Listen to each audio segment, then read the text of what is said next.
I already, if Right. you, yeah, You're taking yeah, for you're credit? taking. Okay, she's No, I don't, I'm All right. sorry. If you sent me information saying I can work an open house on a certain day, you are getting it. Okay. You are all getting right. it. Remember, last week, we left 19 opportunities on the table. Yeah, that's too many. That's way too many. So. Right now, I don't have 19 opportunities. I've got, well, pretty close. 3 properties, 9, I have 18 opportunities for this week. Nice. Who are you hosting for this week and stuff? Linda and Ron have put both the golf course and the one over on Carr lower price. Oh, they lowered car, interesting. Yeah, I'm really surprised, but Interesting. That was in such good shape and that Yeah. area is incredible. I know, that's what I think too. Wow.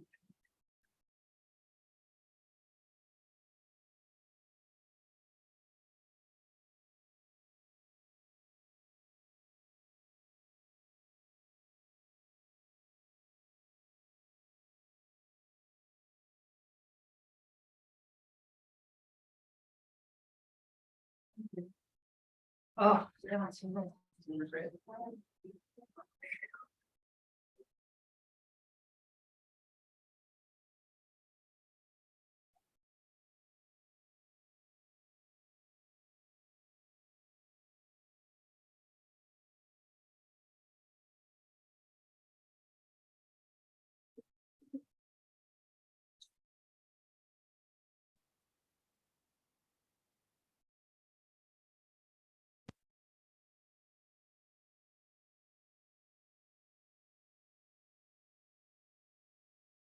Has today been a rough allergy day for you as well? I'm drugged up.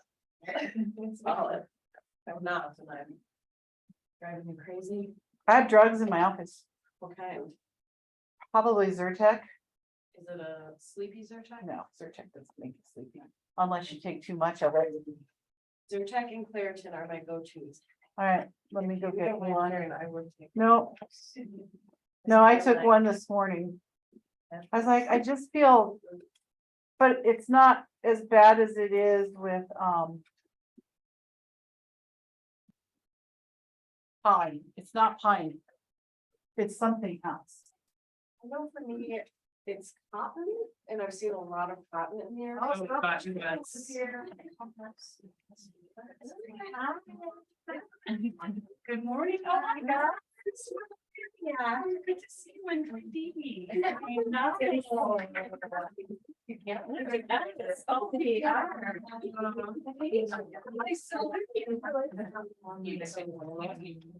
Okay, can we pull this back just to see? So you've got. That's perfect. Right there. The other day, well, no, it's like somewhere in this.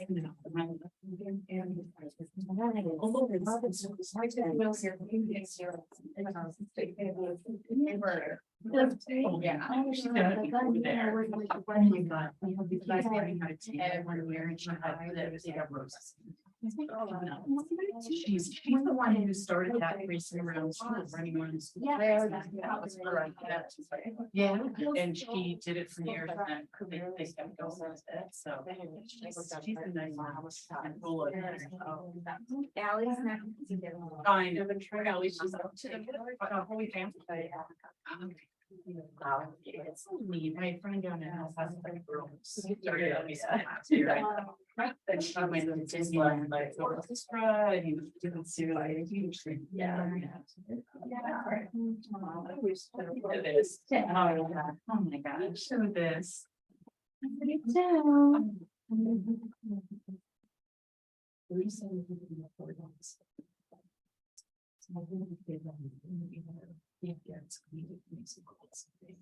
Were you happy with it? I was, yeah. Did I see Ron Benson in your picture? Ron Benson came and Shelby came. Yeah. That's funny. Oh, ice cream was so good.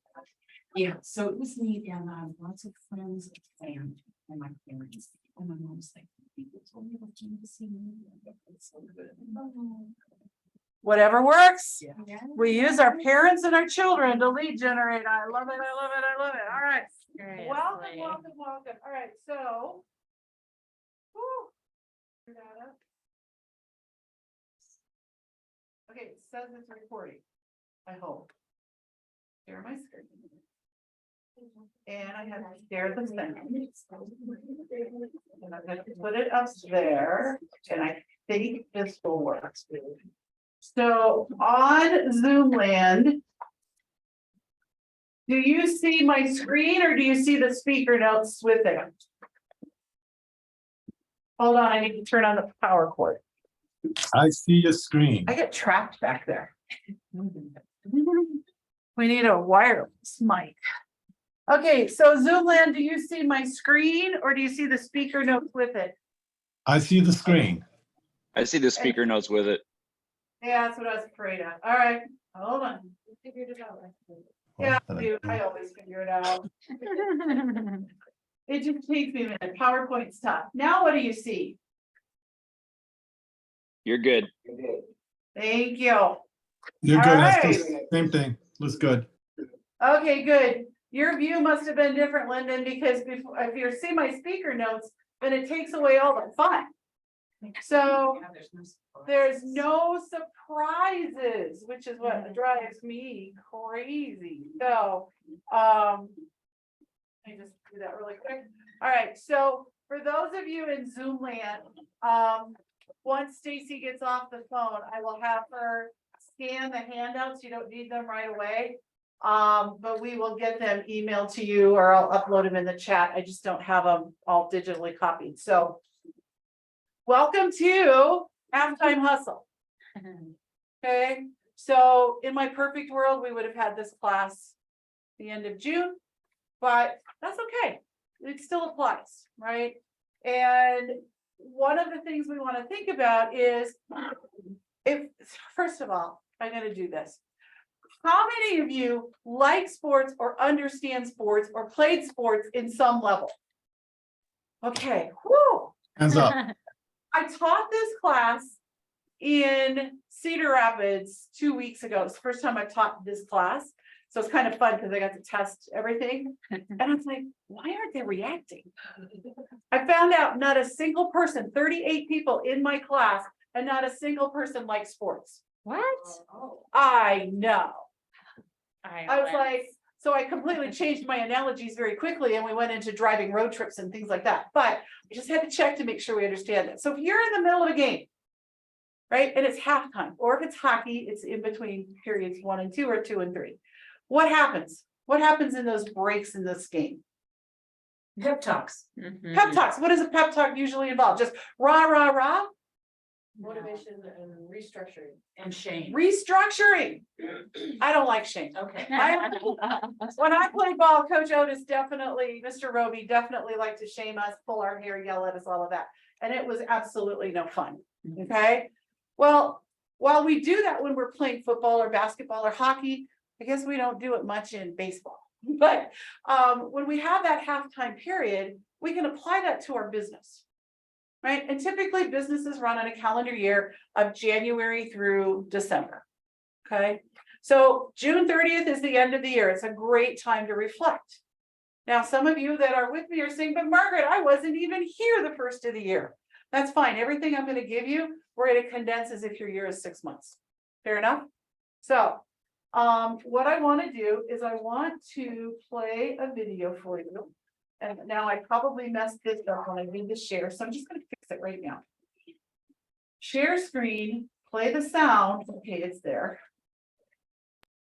So that's good. Now let's do this. You guys, I'm just gonna laugh at you.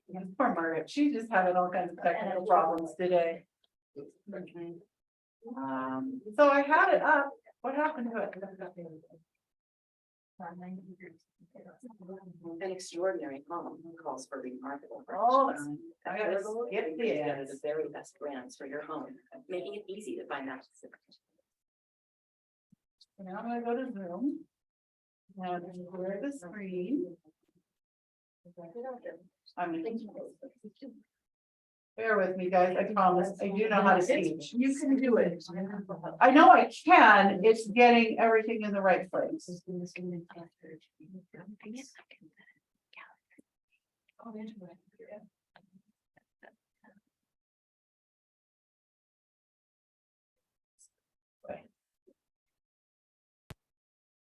Okay, do you see the Do You Like Sports? Yep. Woo, all right, let's have some fun.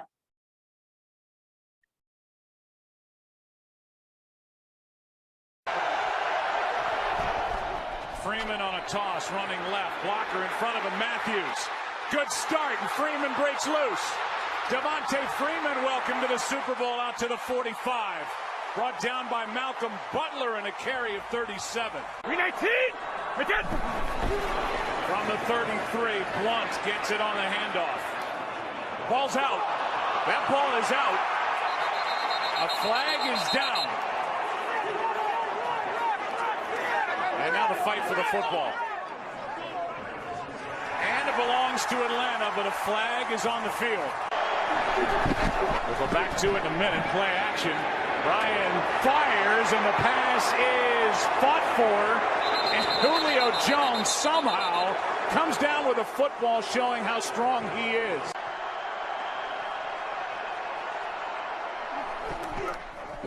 Freeman, what a cut! Touchdown, Atlanta! End zone. Pass is caught for the touchdown, Austin Hooper. Falcons overload the right side of the Patriots offensive line. Pass is picked. Intercepted, Robert Alford. He's gone. There are no flags. And the Falcons add to their lead. Alford with a pick six. Falcons. The Atlanta Falcons. Brady 4 for his last 10. 2nd and 10. Before you get comfortable. Good protection again, and Brady finds a receiver. It's White. Nice move for a first down and more. Inside the 30. 41-yard try by Gostkowski, who is 29 of 31 all time during the postseason, and he has hit 20 straight. Good snap, good hole, kick. On this route that frees him up. Malcolm Butler in coverage right there and trips him up. Never had a 100-yard game in the NFL.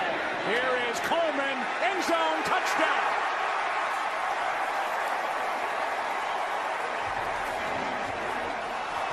Now 3rd down and 8.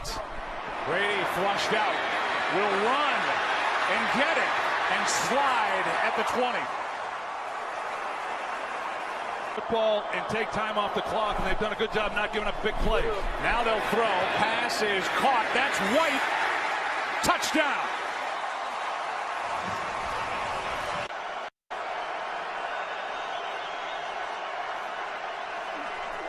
Out of the shotgun, Ryan gets hit.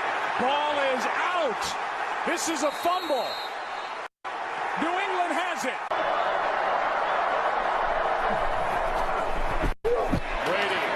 Zone touchdown!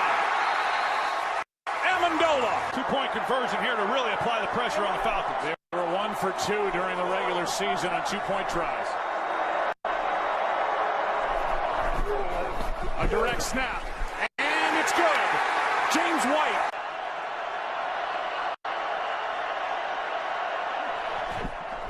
Extra men on the rush. Ryan steps through it. Throws on the run. Jones with a catch. Phenomenal catch by Julio Jones on the sideline. Football. I mean, it's unbelievable coverage by Eric Rowe underneath him. And when Matt Ryan broke contain, I thought he was going to run. There was just nowhere to put this football. And yet he finds a spot. Here's Edelman broken up, and the pass is no sign yet. Edelman comes down with a football, and they're saying it's a catch. Oh, that's a catch. Oh, my God. That's incredible. 19. Handoff. Touchdown, James White. Time left. Even if it is time for Atlanta. Pass. Amendola. Flag is down. Amendola's in. That they're looking for down here. The great Tom Brady had completed 10 in a row. Now 2nd and goal. 319. Toss to White. He's in. Patriots win the Super Bowl. Brady has his 5th. What a comeback. Brady. Okay, That's only part of it. Yeah. Let's dig a little deeper. yes, I am not a Brady fan, however, that particular video does a lot for what I want to talk about, so now I just need to get this to work. the way I want it to. Because you're a jerk, doesn't mean you can't be a real estate agent. Sure. Well, I'm just saying, you can be a jerk. Tell her about my There's Tom tennis. Brady. Mara had a real life situation like that last night in her tennis match. I sure did. Yeah. Tom Brady. I lost my Everybody first good, Mike? set and then was down 5-0 in the second set and came back and won it. Awesome. Mike, am I good? You can see the slides again. It was a chat. It was. Yeah, you're good, Margaret. Thank you. Motivation. Here we go, so. The score at halftime is the Patriots 3 and the Falcons 21. What do you think the locker room was like for Atlanta? They were celebrating it. They were No. celebrating. Good. That little guy who kept touching the ball. The guy that kept catching the ball, right? I can tell you what it was like at my house. I have an Atlanta fan. He thought the game was over. So all the Atlanta coach is saying is what? Good job. You keep doing that. Just keep doing what you're doing. We got this, baby. Some of you might be feeling like that about your year. Some of us are. Okay. What do you think it's like in the Patriots locker room? There's a lot of screaming. No. There was a lot of screaming. There was probably a lot of 4-letter words. But what else was there? What do we need to change? They re-strategized. What do we need to change? What did the leaders of that team do? They call. Stayed calm, and what else? Coached. Took control of the game. Right? They came out, it could have been really easy. They came out the third quarter and the dang Atlanta Falcons scored another run. Not a run, a score, a touchdown. So at the beginning of the third quarter, you're down 3-28. By the way, if you ever get the chance to go to Canton to the NFL Hall of Fame, you will see the ring that the Patriots got. And there's 328 diamonds in it. And the reason I remember is I was so in awe of it. It's huge. And the reason they did that is the score was 3-28. So they put 328 diamonds in their Super Bowl ring as a remembrance of what they overcame by being focused, leaning into the skills that they had, and leaning into the most important piece, which is their game plan. Because the game plan they had to start the game wasn't working. Now, it could have been the plan, or it could have been the execution of the plan. Some of you in this room and on this Zoom started January with me, and we had a plan. You had a plan for your businesses. If you're not where you need to be at the middle of the year, is it the plan? Or is it your execution? Or is it a combination of both? Now, here's what I know.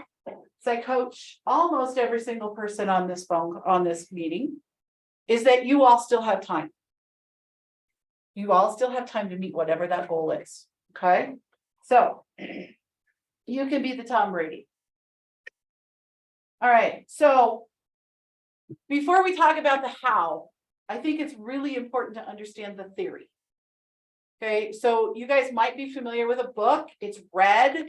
It's called Millionaire Real Estate Agent. Okay, y'all familiar with it? That's the model I'm going to teach. But the problem with the model for most of us is that we aren't there yet. Maybe we have no desire to ever be there, and that's okay. But how do we take the theory and the plan and model it down to where we want to be in our game? Make sense? So I'm going to do that. And then we're going to actually do your plans in the room. I even brought my calculator because I don't bring my phone in the room when I teach usually. So we're gonna go through just what is the elements of the economic model. Because these are acronyms that you hear all the time and you need to know what they mean. Okay, so the first acronym that we're gonna talk about is gross closed income. It's also called GCI. So for those of you that have had sales and that house goes under contract, what's the very first piece of math you do? Your commission. 2.8% times. 3.2. Yeah. Right? You take the commission price times the sale price of the house, and that is your gross commission income. That's your GCI, whatever your commission is. During these exercises, we're just going to use 3% because it's just easier to do math. And every realtor in the world can do 3% of any number. And if you haven't yet, you will learn how. Okay, so gross commission income, that is our 100%. Then we have what's called operating expenses. These are the expenses to have a business. Examples of operating expenses can be payroll, transaction coordinators, your desk fee, your DMAR dues, the cost of your licenses, the cost of classes you take, the mileage that you put on your car, your productivity coaching fees.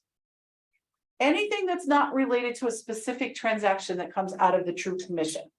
It's not a commission split. Okay. Your photographers, your marketing expenses, all of those types of things. That's your operating expenses. When we do the full business planning clinic in October, and you'll have the opportunity to take 2, they're bringing in a top certified MAPS coach to come in and teach it at the regional level. And then I always do them in the market centers. Cost of sales. This is typically 30% of your gross commission income. And that is those expenses that are directly related to a transaction. Those are your splits. We call that company dollar. You know that 30%? Okay, caps out at how much? $18,000. Okay. All right. Your royalty, the 6% royalty you pay to KWRI, which caps out at $3,000. Those are your cost of sales. For everybody in this room, those are going to be your cost of sales. The other, and that shouldn't be 30% if you become capper. My actual cost of sales at my production level is about 16%. Because I don't have a big team. Remember, this is for people who want to net $1 million, and it takes a big team to do that. Okay, so they're putting in there the splits with their buyer's agents. They're putting in there the outbound referral fees. If you do a referral, if you get a referral that comes in. So let's say somebody calls you up and says, hey, Casey, I got a client who's moving to Denver. Will you take care of them on the purchase of this $10 million home? And well, can I have 25%? She goes, of course you can. That 25% that she pays to me is a cost of sale. Okay, but for most of you and your planning, I'm just going to tell you to do $21,000, and that's going to be your cost of sale, not do it on a percentage. Now, for those of you that are teams in here, you got a couple of little nuances that I will help you one-off with. Okay, and then finally, 40% of our gross commission income is net income, mine. It's also called this beautiful word, profit. Are you business? Are you in business to make a profit? Or are you in business to be a nonprofit? Okay, we're all in business to do a profit. So your profit should equal 40% of your gross commission income. So 30, 30, 40. Okay. Has anybody else owned a business? A retail business? What's your typical profit margin in a retail business? Pretty low, 10%. Exactly, 10%. The year that we had a profit in the pro shop, we had a 12% gross profit. We were ecstatic. Okay, you guys are in a business that's 40%, and I'm going to show you how your profit's really 70%. Okay, love that. All right, so this is the economic model. Again, so there's some assumptions in here, so I want you to understand the assumptions before I go into this. We're going to start with our net income. Okay, we're going to start with, and for those of you that have done your GPSs with me, what do I always ask you? Why haven't you done it yet? No, that's not the fact. Have I not done a GPS with any of you? Yeah. Okay, but what do I ask you? What's What are your goals? What's your goal? But I'm not asking you how many transactions and what's your money goal. What's your net income goal? What's your net income goal, or what are we working for? Right? Are we working for money for a down payment on a house? Are we buying a new car? Are we setting up our husband so he doesn't have to work anymore? What are we doing? Some people in the room just went, damn, she remembered my goals. She remembered my why. Okay, I do pay attention. Okay, so that's the number. So that's our 40% number. In our case, that's $1 million in this example. And you will actually see this example in the MREA book. Okay, so in order to figure out to net $1 million, we have to calculate what our gross commission income needs to be. So for those of you that are math geeks in the room, I think Lyndon might be one, right? If I'm gonna make $1 million to figure out what my gross is, I'm gonna take that net income of $1 million, I'm gonna divide it by 0.4, because that's a basic algebra equation, and that's gonna tell me I need to gross $2.5 million in GCI. Okay. Then of that GCI, 30% is going to go to operating and 30% is going to go to cost of sales. So my operating expenses is going to be $750,000. How many of you just choked on that? Can you imagine? So 750,000 in just expenses. It's a lot of money, right? But you're making a lot of money. Okay. Now I got to figure out how many transactions I'm going to do. How many transactions do I need to close to gross $2.5 million? Well, first I have to know what my average commission amount is. In the model, they're using an average commission amount of $7,150. That's a very low price point, but I could tell you guys, I just want to tell you how blessed you all are. Yeah. Okay. Can anyone tell me what the average sales price in Denver was last month? 650. That was 600 flat, wasn't it? Okay, I don't know. Huh? Mine was 210,000. Right, but as a city, our average sales price was $600,000. When I taught this class in Iowa, their average sales price in the two of the three largest cities in Iowa, their average sales price was $250,000. Okay, whoo, Yeah. right? Wow. So that's a lot of houses, right? So you be real blessed at your 600, right? They have to sell 2 to 3 to get what we get in one. Crazy, okay? So at an average commission of $7,150 to get 2.5 million gross, my team has to sell 350 homes. This is, again, netting $1 million. This is going to take a big team, especially at this price point. Okay. So now we get business from sell side and buyer side. So you want to figure out what your percentages are. In this model, we're going to go half and half. So we're going to do 50% of our business is going to come from sellers. So of that units sold, I need to sell 175 listings to hit my goal. Excuse me, Margaret. Yes, Are the slides supposed to be progressing right now? yes, Just the numbers. not the slides, but are you seeing the numbers to click in? No, the view I have is still halftime hustle. Oh, thank you. Way to go, Margaret. He just likes Joan Elway. Surprised you didn't do the. Is that better? Can you now see the pyramid? And we're down to 175 seller leads on the left side under sell. A lot better, yes. Thank you. Yes, you guys gotta keep me honest because presenting in Zoom with PowerPoint is ridiculously painful.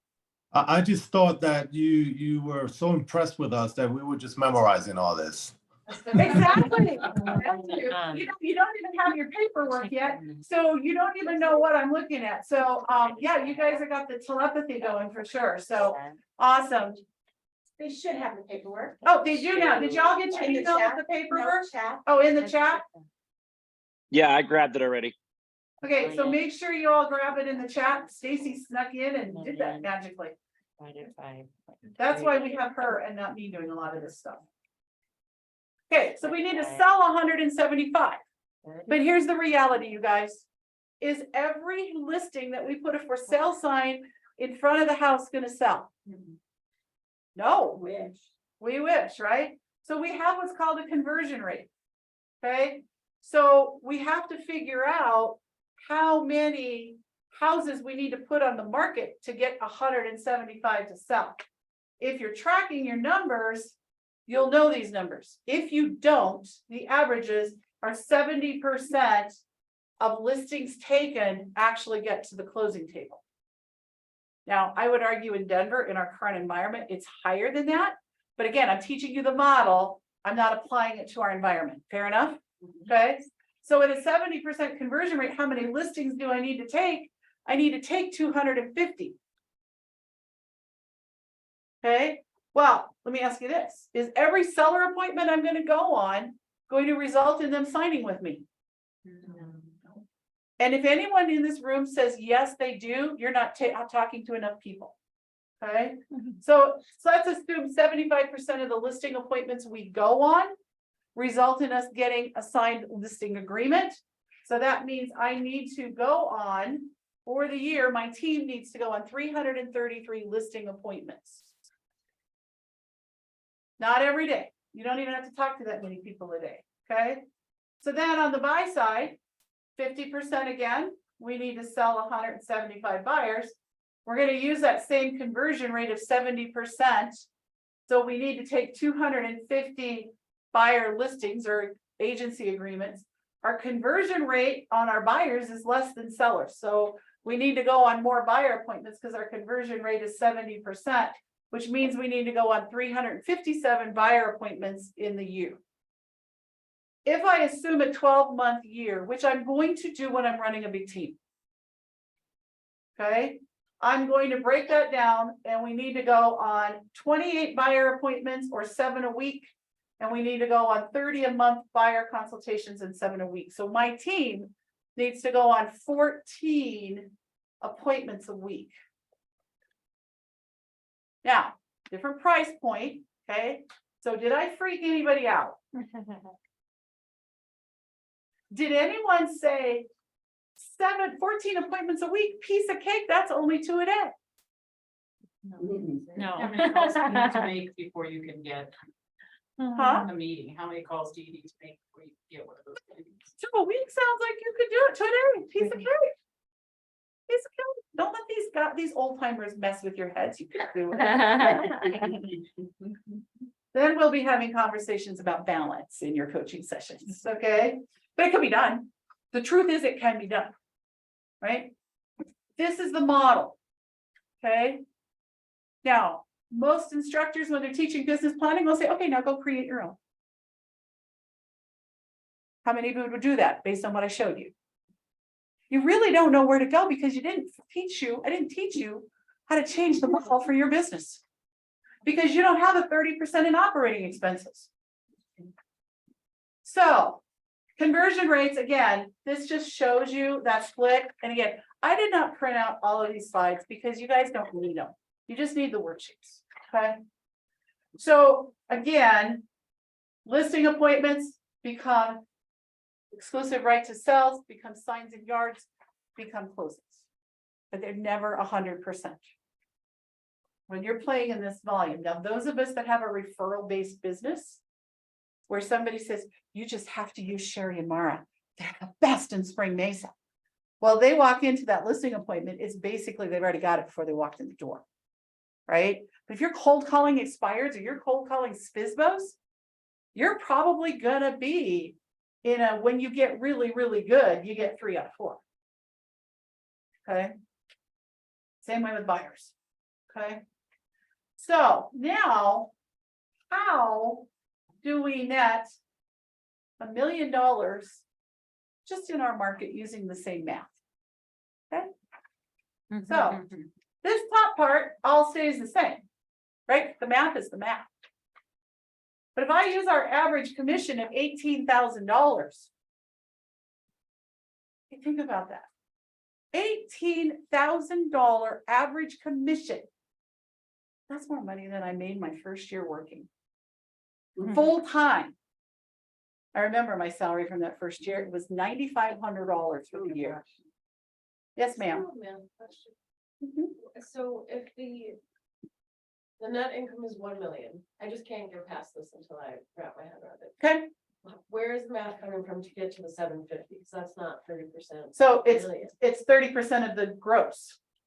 So you're starting with the net, you start with your net, then you have to figure out your gross. So 1 million divided by 0.4 is 2.5 million to get to your gross. And then you go. And from then you take the operating 30% off of the gross. Okay, now I Okay. can grasp it. Thank you. Nope, good, great question. Great question. So again, we're still gonna keep that 30% operating expenses, but with 18,000, now we only need to sell 139 units. A little Mhm. different, huh? Yeah, Isn't that crazy? that's based on the $600,000. This is based on 600,000 Yeah. at 3%, right? All right, so if we do the same math, and I'm just gonna click through this. Now, I need to go on 133 seller appointments. 140 buyer appointments. Means now I need to go on 12 a month or 3 a week of each. So now I'm down to 6 appointments a week. With a team. To net $1 million. Different, isn't it? Mhm. We went from 2 a day at 14, working 7 days a week, to 1 a day, working 6 days a week. And how many of you are working 6 days a week in your business?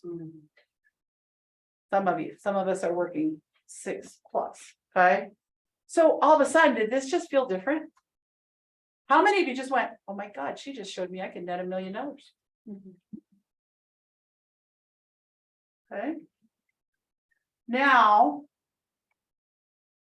Typically, when I talk to new agents or even agents that have been in the business a long time, I'll say, so what is your goal for this year? And they all have the same answer. It doesn't matter if I'm teaching in California, I'm teaching in Iowa, I'm teaching here. Where else have I taught? I'm gonna teach in Texas. I've actually been asked to teach at Gary's Market Center. Everybody wants to do the same amount. Do you know what it is? 100,000. Everybody wants to make 100 grand. It's just a good sounding number, right? Mhm. For some of us, that's more money than we've ever made in our lifetime. It's a good number. It's just a number. So I don't like just a number, so I changed it. We're gonna make more than that. I'm a super achiever. Let's go for 125. Okay, I love when you do that. That's just always like, right? So I want 125,000. Okay, so I'm gonna figure out what my gross needs to be. So I'm gonna take the 125, I'm gonna divide it by 0.4. And my gross needs to be 202,860. Although I think this one changes on me. Nope. So 30% of the 202 is 60. And then my cost of sale is 17, so I did change it. Oops. I forgot to change it to ours. That's still Iowa's cap. Oh. So we're just gonna play, just the numbers will change, okay? I missed that last night. Okay, so now my cost of sale is fixed, correct? Okay. Oh, we got a calculator, Claire. Yeah.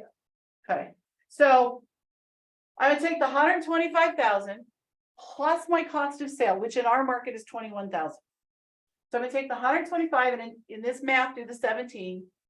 Now that represents 70% of our gross income, yes? Okay, because our cost of sale is fixed as an individual agent. So I'm gonna take my net income plus my fixed cost of sale, I'm gonna divide that by 0.7, and I'm gonna get that 202,860. And I will go on a break and I will fix this to our numbers when we actually go to do this, okay? So now I take my 202,860 times 30%, I get my operating expenses. You want the number now, or no? I'll change it later, Okay. thanks. Yep. The difference is only $6,000, like, it doesn't really change the math, it's not gonna change the end result of this, I can tell you that. Okay, did you follow what I just did? I went from taking net income dividing by 4 to get my gross, to figuring out my net income plus my fixed cost of sale and divided by 0.7. You just have a 70% profit margin. Woo, Mhm. okay? So how many units at $18,000 do I have to sell? 12. 12 units, how many is that a month? Mhm. So to get that, we're gonna mix it up. You are getting close, Casey, but your price point's not 600,000. We're working on that. Thank you so Yeah, but you're getting the units, right? The action's gonna get you there, right? This particular agent is really more buyer focused. Probably like you guys, a lot of you are new. Right? Just buyers are easier to get in our mentality, right? They're just easier to talk to. So we're gonna do 40% sellers, 60% buyers. Unless you are a true buyer's agent on a team, which none of you are, I would not vary this beyond a 60-40 on either side. Either go 50-50, 60-40, but I wouldn't go much different than that, or some variation. Start getting into 80-20, it's really gonna script your numbers. Okay. So if I'm gonna do 40 sellers, 40% sellers, I need to sell 5 listings for the year. Done. No buyers. 5 sellers. My conversion rate stays at 70% because I don't track my numbers. I need to take 7 buyer agency agreements or seller agreements. Need to put my sign in the yard 7 times. And at my 75% conversion rate, I need to have 10 seller appointments in 12 months. On the buy side, where I'm going to do 60% of my business, I'm going to need 7 to go to the table, 70% conversion, 10 agency agreements, and I still need to go on 14 buyer appointments. It's 1 a month. Right? On each side, so a total of 2. Oops, let me back up. Now, and I got you. If I'm real with myself. Is everybody working every single day of the year? Or are you gonna celebrate Christmas, and are you gonna celebrate Halloween? And are you gonna celebrate your birthday? And are you gonna celebrate Thanksgiving? And are you gonna go to a conference up in Vail, so you're gonna take 2 or 3 days off? And are you gonna go on vacation? The likelihood is none of you are working 12 months of the year. So as an individual agent, what I would tell you to do is take those 10 and 14, so the total appointments of 24, and don't divide it by 12, divide it by 10. That allows for you to go to holidays. That allows you to go to conferences and learn and get better. It allows you to take time out of your business to come to one of Margaret's crazy classes for 2 hours. Okay. And wow, wouldn't it be horrible if you hit your goals by the end of October? Okay. I was listening to Gary's podcast driving across Nebraska. And he was talking about his first year in the business. He hit his goals in September. He didn't work October, November, or December. Stop working. How many of you would like to do that? How many of you are planning to do that, whether you hit your goals or not? Okay, if that's you, we need to talk about how we're gonna get you to hit your goals. Okay? Questions? Yes, ma'am, sorry. So I'm still a little lost on where the 7, so net income plus our cost of sale, is that 30%? Or are we just saying 21,000 because that's our capping? So you would do it to 21,000, but the percentages, the net income of 125 is 40%. And the 21,000 in our world or 17 in Iowa's world represents 30%. So I take 40 plus 30, and that now the sum of that equals what percent of the gross commission income? Is 17,000? It's not truly 30%. That's my point. And that's what I'm saying, because we do have other costs of sale. No, you don't. You have other operating. You have operating expenses, which is still gonna be 30%. So that's, okay, I'm sure she's not the only one I confused, right? So net income is equivalent of how much gross commission income? 40%, right? A cost of sale in the model represents what? 30%. So if I'm using a fixed number as my cost of sale for the math, my net income plus my cost of sale would be the equivalent of what percentage of my growth? 70. Even though it's not. Right. Yes, but for the math to work, that's what you want it to do. So I could go in and I could recalculate what the cost of sale is. 17,000 divided by 202 is less than 10%. That's fine. So then would you walk through then? So you have 125 plus the 21, you divide it by 7 and that becomes. your Divided by total- 0.7. Right, and that becomes your total GCI. That's your GCI. Yes, Okay, ma'am. And you just don't pay attention to operating. No, expenses. and then you figure out your operating expenses by taking them as 30% of your GCI. Thank you. So.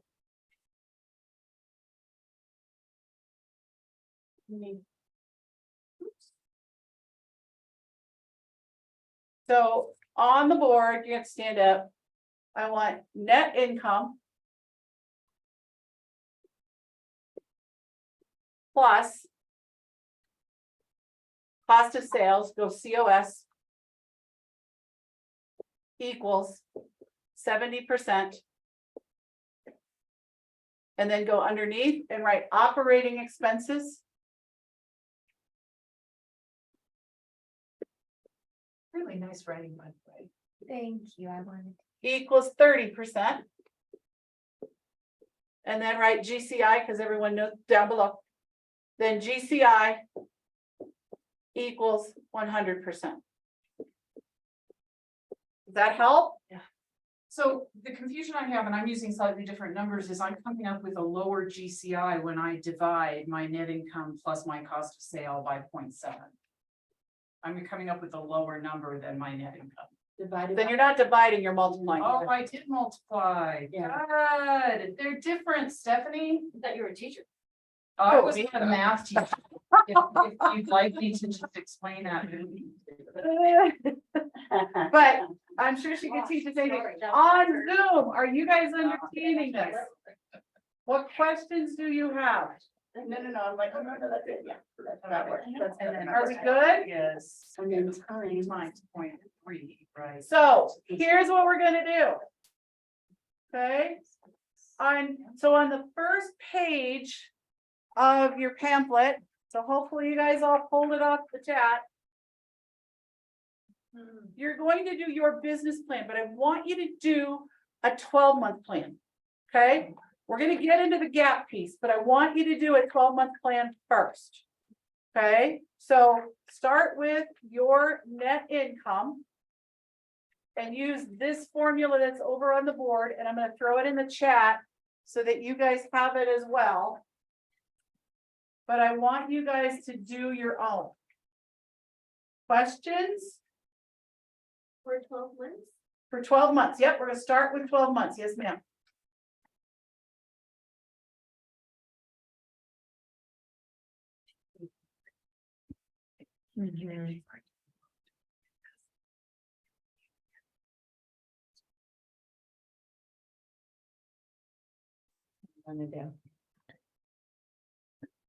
Why is it so hard to do this on my? When it's not my own laptop.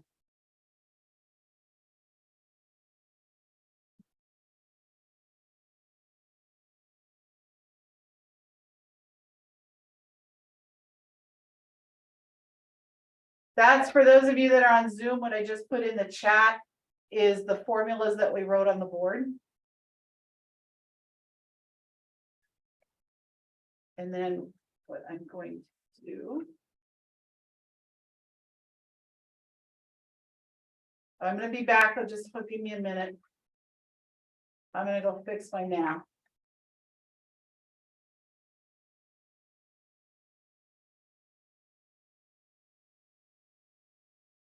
Although the fact it's wrong means you guys actually have to figure it out. Where do I see what I made on the days I've closed? Meant. And then we have to figure out. She's asking in command how to get to it. It's the very first ring. There's a lot of different places, but if you want to see it per deal, the best place is to go to your reports and look at your multi-year trends. Okay, thank you. I wasn't seeing any of those other. Because you have to take the 750 times 0.3 to 30%, so it's 225. She's putting the I'm not sure who was like. Oh, cost of sale. Okay, so we need to put. Your cost, are 21,000. you doing as a team? So you need to Uh, put your team cap. Okay, So your team 40. cap plus 6,000 in royalty.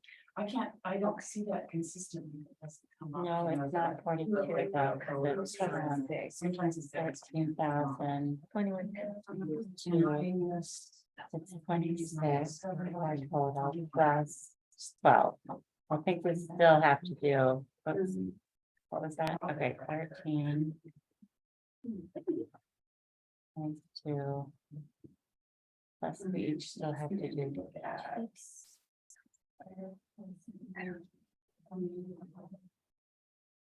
It ultimately didn't change the total. I think it's 38. Okay, But I should do this on an individual. for those of you that have business, I want you to use 21. your average sales price. It's okay. Right? Figure out your average sales price, ballpark it, like, don't over engineer this, right? If we were doing a full on, if you were really doing this for yourself in a deeper level, you would absolutely have your reports with you. I didn't ask you to do the homework to come to class. Okay, for those of you that don't have an average sale, I want you to think about your people. Right? If you work, and I'll use Casey, Casey works with a lot of our seniors who live in a community where the average sales price is under 300-ish, around 300, right? Because of that's who her people are and who she serves, she's going to use an average sales price of 300. I'm going to bet that that Sherry and Mara, who are sitting up here who work Spring Mesa, are probably going to have something higher in the $800,000 to $900,000 average sales price. Okay, if you're going to be working with a lot of first-time home buyers, your people might be closer in that 450 to 500 range. When I started, my sphere was a lot of people who were older like me, had long-time careers, and they were buying, upper end houses, right? So my averages were different. So if you don't know where you are, you can always just use the 600, but just think about who you hang out with. Right? And what kind of buyer would that group be? And just use it as a ballpark. All of this is just an estimate. It's not going to say, well, I'm going to hit my average sale at $72,528. Like, no, just round numbers. I just want to get you to your transactions. Okay. Good question. Yep. How do I get the cost of sale number again? Your cost of sale is 21,000. Oh, okay. So we're going to use this formula. Your net income plus your cost of sale equals 70%. To get your GCI, you're going to take the sum of those numbers and divide it by 0.7.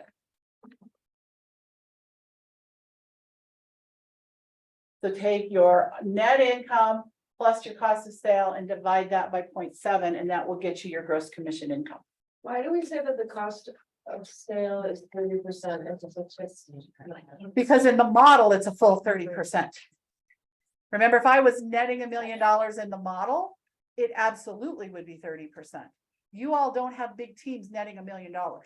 So I'm taking the theory of the model and bringing it down to reality for you. And here's why I do that. The very first time, I don't remember if Stacy was in the room at that class, but when we first got our license, productivity coach at the time was teaching this. And first of all, she wasn't a math wizard. And She is now, by the way. no, she's not. No, that particular person still can't. So, they had us do the 30%. Well, you guys have already probably figured out, I'm pretty driven. I probably have pretty big goals. Well, because she didn't teach me how to make the adaptions off of the model, my goal was unrealistic and unachievable. Had someone taught me how to do this, I would have had a much better first year. So I chose to learn how to do this so I could teach you guys, because here's the thing, I could teach you how to do it at 30%. And now what? You're gonna make numbers and make another 100 grand, and it ends up you have to close 3 or 4 more deals a year. Some of you that would defeat you. Yeah. Okay, all right. Who needs help with math? I got my calculator. I got my feet. Everybody got it so far? you. No, no. And then I thought. And then run your math down to how many appointments you need a month.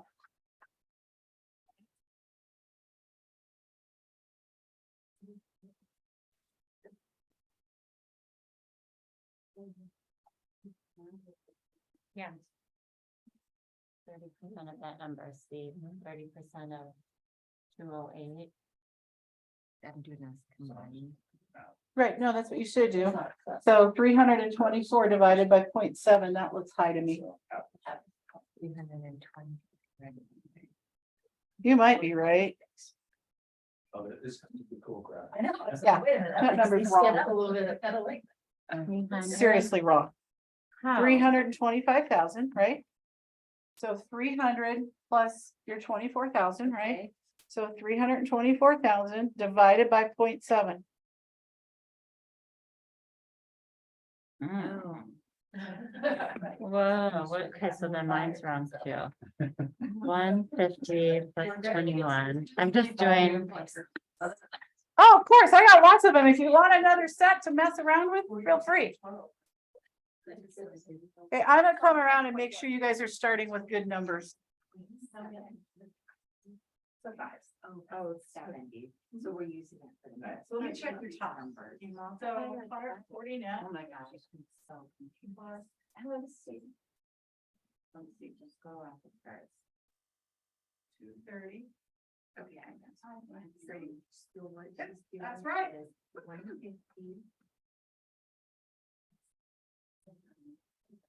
I'm doing 25. You have the, and the conversion rate on this tape. No, I'm just trying to figure the math out. I just I got lost here. But I got this top figured out. I just want to make sure it's all correct. No, you're building formulas. Times 0.7. Somebody's already built those. I just don't, I don't. No, think they have. teach you the guys, It's harder to that's learn. only 190. So 350 is our net. I'm actually. 171 divided by 0.7. I was using that. as What is 25. the I did have a couple of things. 530. My niece who would go with Yeah. me. Going college. All right, what you got? I lost that soul conversion. Okay, we'll go to there. Let me check your upper first. So 80 plus. Did you not get a worksheet? If you go, No, I did, but I. do you want another one? I'll give you another one. No, there's no. Started already. Still the percentage. Use what I'm doing. So this number's wrong. It's a little higher rate. It's 144, 285, not 114. 144? Yep. Okay, on June 15th, then. All right, I can't see your computer. Okay, what was your net? Oh my gosh. Oh, your commission. Well, 75. I thought I had it. Put it in an account, because we just pay. Well, that's the GCI has Your to be gross higher. 137, 22. $2,000, that's it. So 300. I divided 5.4. Divided Divided by 7. So take your net of 75 That's why. plus your 21,000. divided by 96,000 divided by 0.7, that should be 137. Yes, okay. But you're right. Okay, Okay. so then that number, now Cost you of take sales, that the number 21,000. 462. And then divide that by 0.7. 0.7, you get the 324. Just to go backward. Okay, so what you got? Okay, so. No, Right? I didn't mean to. So you're just rounding? Nothing I have. Yeah, okay, Well, I always- okay, and then the 130? operating expenses. So 70 plus 21 is that number 91,000. there, 30%. Oh, hey, my bad. So 91,000 divided by 0.7 is 130. You said divided by. I just got swapped. You're close. 130. I don't have to. I was using that number. I don't know what I did. All right, just change that number and then that'll fix that number. Yeah, right. But this three change comes in. Okay, Zoom land, do you guys need me to check anything for you? Commission. No, mine would be half of that number, right? So and yours would be half of that. How's it feeling? Are we getting there?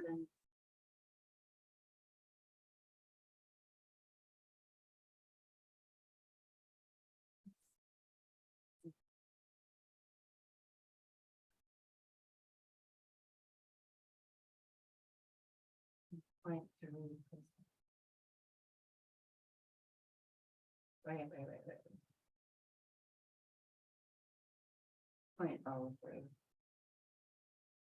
24,000. So I want you to use the conversion rates that are on the screen. Unless you can go to know for a fact, you know yours. But I think for most of you now. I would say for those of you who have experience, you might change your sold conversion to like 85% if you want to bump it up a little bit. But at the end of the day, it's not going to change your ultimate meeting number that substantially to change anything.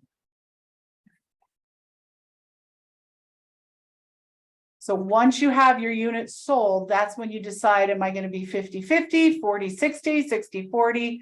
How are you going to split your business? Okay.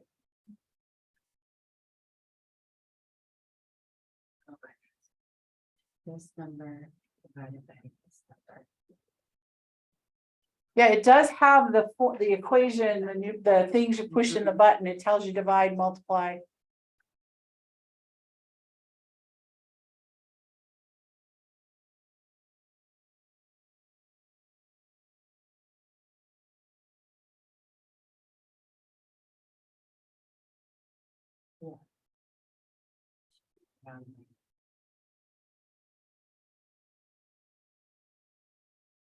The conversion rate, oh, it's gonna be 70%. It is if you don't know what it, well, it's 70%. It's sold conversion is 70% on both sides. The appointment conversion is 75% on the sell side and 70% on the buy side. Oh, right, okay. But again, if you know your numbers, put your own conversion rates in. I should know mine. Yes, you should.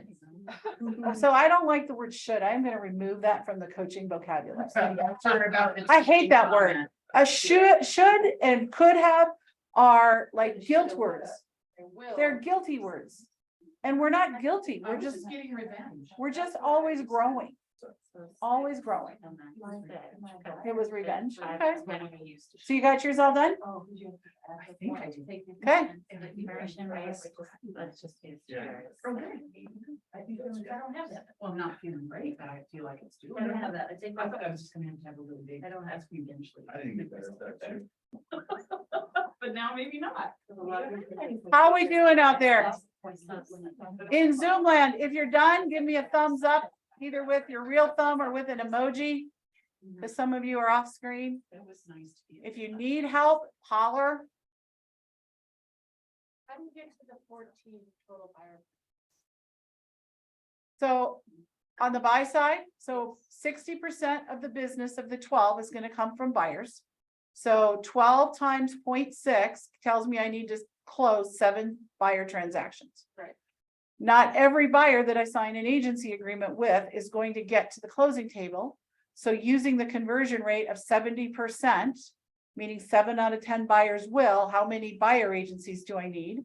So I take 7 divided by 0.7, that tells me I need 10 buyer agencies signed. Then of the appointments I go to, how many buyer appointments do I go to? Not every buyer appointment is going to result in them agreeing to hire me. So again, using a 70% conversion rate, 10 agency agreements needed divided by 0.7 conversion rate means I need 14 buyer appointments. Thank you. And then the math does the same thing on the sell side.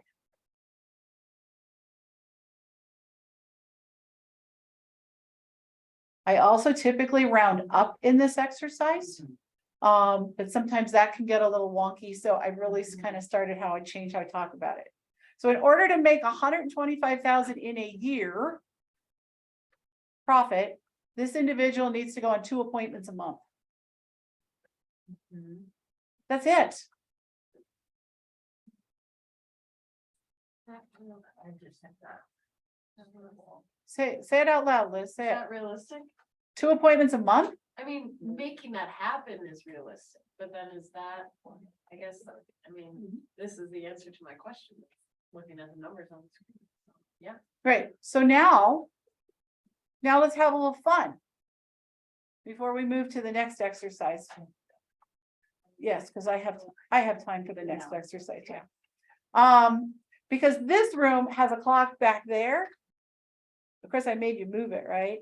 When I was teaching in Cedar Rapids, the clock was behind me. That's terrible. I Yeah, have no idea how much time you had left. And also everybody in the class is looking at the clock. no, they were not, but, that's only you guys, no I'm kidding, right? But I didn't know where I was, like, that's really hard. So, 2 appointments a month.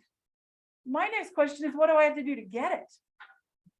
So I'm gonna give you the simplest formula known to man. It is so simple. Okay. 100 conversations should result in an appointment. 100 conversations should result in an appointment. So if I need to go on 2 appointments a month, how many conversations do I need to have a month? 2 times 100 is 200. If there's 4 weeks in a month, how many do I need to do in a week? 200 divided by 4 is 50. How many days of the week are you working? Let's pretend it's 5. 50 of conversations in 5 days. How many a day? I don't know. Okay, so very differences of opinions. I heard that's easy. And I heard that's a lot of conversations. Let me ask you this. I'm looking around the room. A lot of you are open house people. On average, how many people come into your open houses? 8 to 10. So you need 10 a day. So you hold 1 open house. That's 10 people on averages, right? So those of you that are working 2 and 3 open houses a weekend, how many are you getting? People? 25? Okay. That's half of your conversations just from working in a couple open houses a weekend. You have to change the quality of the conversations. You're right, Casey. I'm going to let Casey take over. Okay. Now, if you go door knocking for your open houses, and let's say you door knock 50 houses, say, Stephanie, on average, how many people, what percentage open the door? I'm lucky if it's, 10 to 12. Okay, so out of 50 doors, 12 open, that's almost a third. The statistics say a third will open the door. Okay, so if I need 10 conversations and a third are going to open the door, how many doors do I need to knock? The answer is 35. How fast can you knock 35 doors? My door knocking friends? A little over an hour. I usually figure I can do 20 in an hour, 20, 25. Takes me about a year, saying it'll take me the rest of my life. Okay, but not all of us are door knockers, right? But all I'm saying Maybe I'll get. is that you figure out what you need and then how are you going to do it? So if I need to have 50 conversations a week and I'm going to do 2 open houses, I'm going to pretty much count, and I go conservative on everything, you guys. I go down, right? So if I'm going to have 10 people and 2 open houses, I might say I'm going to have 15 conversations. But if you're marketing your open houses correctly, we used to say how many, Stacy, had to come in? We had to say 20 people in an open house is our average, and it was pretty close to that. Yeah. Okay, so if 20 people come to my open house, that's 20 conversations per open house. Getting 20 people per open. We used to. Wow. I would say the last few I've done have been much less, Yeah. but we used to. But we also aren't door knocking, and we also aren't We doing the also same level of marketing that we used to do. That's true. There was 30 people. Right. But again, you guys, it's a numbers game and it's averages. All you're looking for me to tell you is, how do I get there? Okay, if you're not doing open houses and you've got a huge database of people, then are you reaching out and becoming a better friend with 50 of the people that you already know? Are you doing care calls? Are you checking in with people? So here's the deal. Some of you don't like to make phone calls, and some of you refuse to door knock. Okay, so break it up. If you do 1 open house a weekend, I'm going to talk to 15 people there. 50 minus 15, I only need to talk to 35 other people in my world. Okay, 35 people in my world. Margaret will give me permission to text half of them. And the easiest text in the world is, hey, I was thinking about you. You want to get together for coffee? Now you got a face-to-face appointment. this person who wants to net 125,000 by going on 2 appointments per month. I am telling you right now, a dual career agent could do this in 20 hours a week or less. You have to decide if you want to. And have intentional conversations. Amen. That's where I need to go. Right?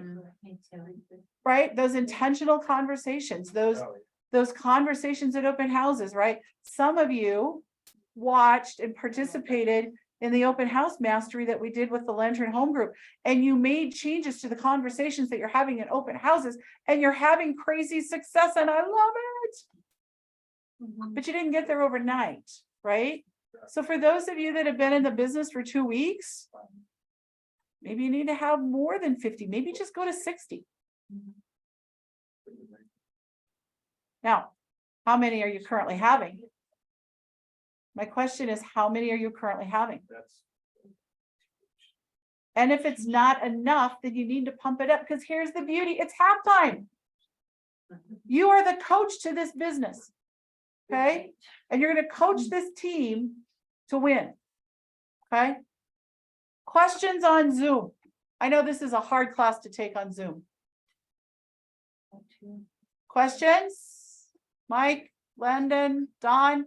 Hi, Don. I haven't met you yet. I look forward to doing so too soon. Amy, any questions? All right. I'm going to have a little fun. Flip that piece of paper over. I want to show you something. You all figured out the math now. Is everybody comfortable with the math to make whatever your goal was for that 12-month period? Everybody good with that? Okay, I want you to take that net income and I want you to take it times 2. And I want you to put it at the top of the page. Okay, so let's double it. So for those of you, if I was working with this guy, I would say that 125 just became 250. Now remember, cost of sales stays fixed at 21,000. Okay, so now go double it. I'm going to give you 10 minutes to get your double it number, but you've done the math once, so it should be pretty easy.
Several of us, right? But we're doing divided.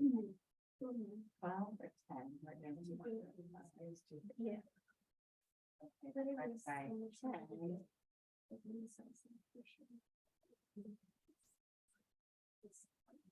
I know. Very true. Oh,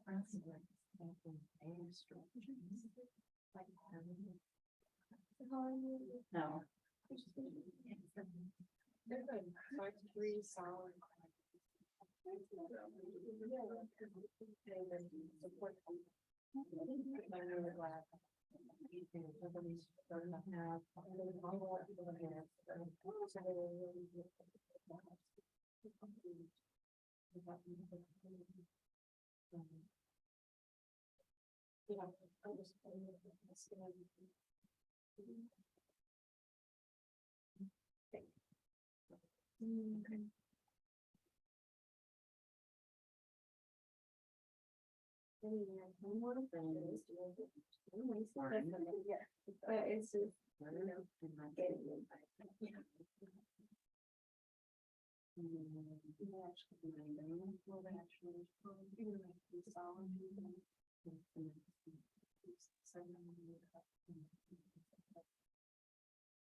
You know, when you're like, okay, did you listen to that? Like, what? So where are we at? We're 1, 2, 3, 4. So 1, 2, 3, 4. So we're 50. And that's 425. Okay, so that's right there. Readjust. State right in there.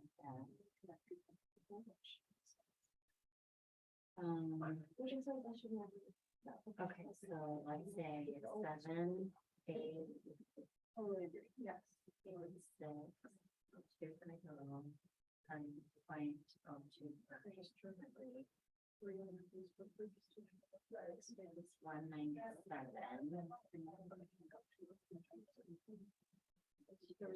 And then times 0.7. It was right. 22.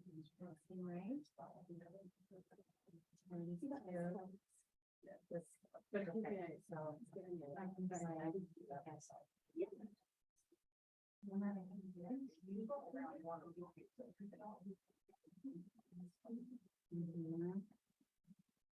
Yeah. Yeah. So I'm gonna the 3. I don't know the 3. Yeah.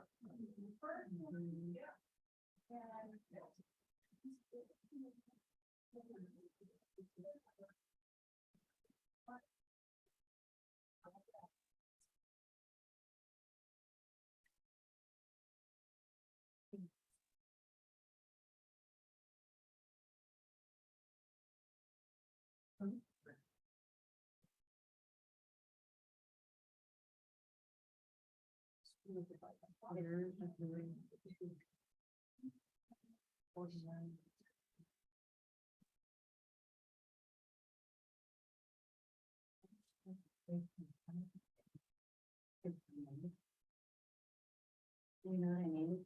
Like, there's another, I want to be more, I don't know what happened. Hurricane, rain, Here's where we keep this, it's a family disease, right? And that's something that we can think about. It's my brother, he always thinks it's like a long year, yeah. So it's like, I can do that. well,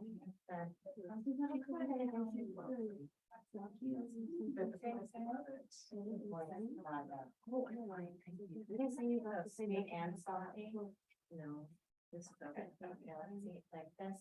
It's not this $3 million one by Nancy. Oh, you probably have a subject in mind, if you search your, back to some. So I'm trying to happen. Stat. Right.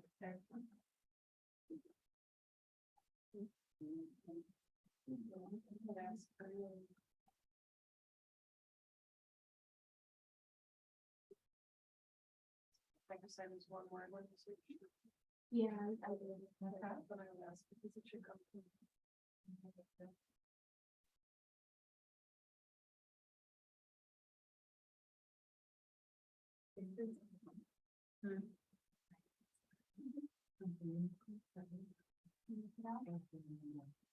Oh, it's, I did too. Live. I don't recognize it.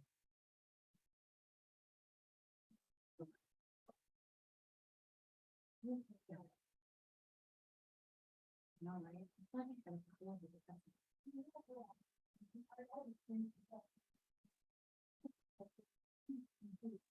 Yeah, I did that just pretty morning.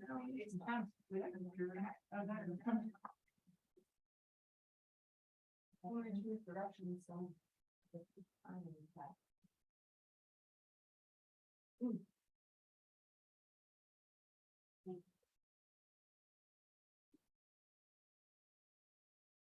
Yeah. Just so you all know, the drinks and the snacks that are in the kitchen are open for everybody and anybody. So if you need a little something, something to keep you going, help yourself. All right, so are y'all done? Are we done on Zoom? We doubled it? What happened? Doubled, but the effort did. Okay. What were you gonna say? Mine doubled, the other also doubled. Interesting. Shouldn't have completely doubled. Not completely, but if I round up. Right, so yes, we'll talk about that. Okay. So.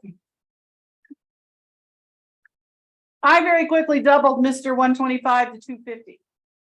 And I did the math really quick, and instead of closing 12 units for 125 to make 250, he had to close 22. So the number of units sold did not completely double. Okay. Now, you are correct when you started rounding, so I took it all the way down. And appointments needed, if I just look at them in total, was 24. All right, so 24 appointments would get him his 12 units sold. There's another number there that you guys might want to start paying attention to those math. If you double your units, that'll tell you how many appointments you need in the year. There's all kinds of fun math things. Math is fun. Okay. However, in order to double his income, he only needs to go on 43 appointments instead of 48. So that goes down. Now you are correct. So 10 plus 12 is 24.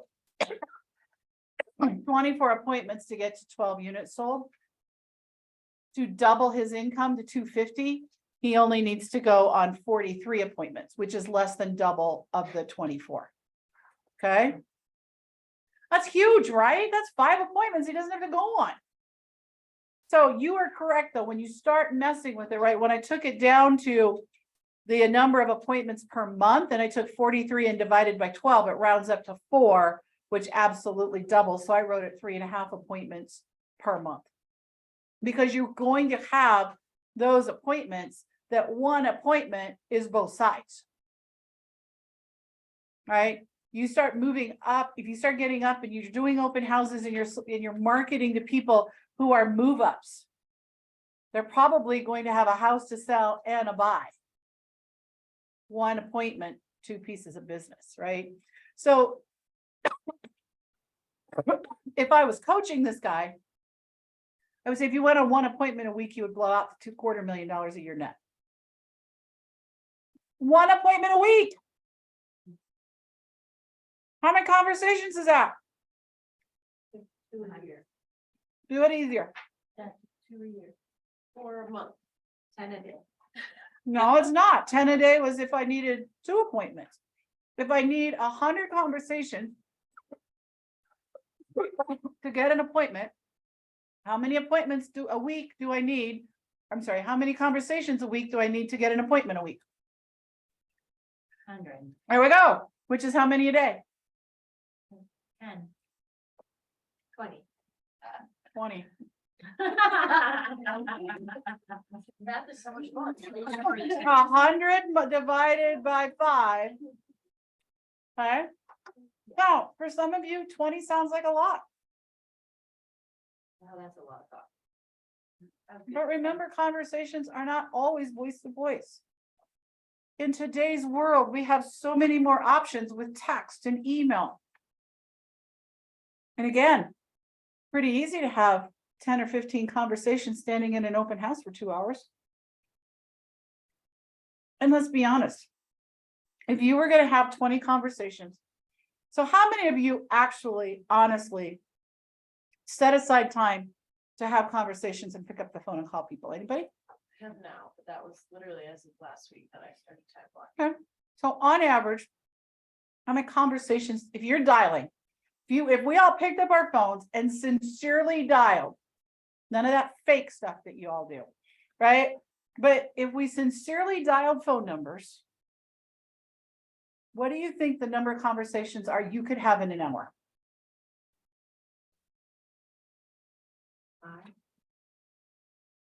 5, 6. So let's be honest. You need to have 10 conversations a day. How many hours a day do you have to work? Less than 2. 2. To make $125,000, you have to work 2 hours a day. As long as they all end up in a result of them wanting to. They don't all have to say, yes, I want to buy a house. Because if you're having 100 conversations, you're going to trip over them. Right? So if I'm doing 2 appointments a month, I need to have 50 conversations a week, which is 10 a day. I sit down and I get focused and spend 2 hours reaching out to people who already know, love, and like and trust me. Follow up with people that I already met at open houses or door knocking or whatever you do. They showed up at my food truck and they said, yeah, we're thinking about buying a house. I hope you got their phone number and you're calling them. 2 hours a day, 5 days a week, you'll make $125,000. I would ask you this, where in corporate America can you go get that deal?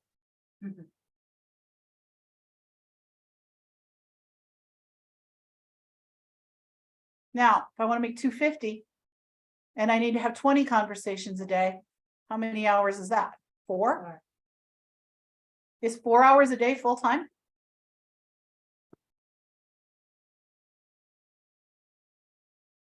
The weird room just got really wonky.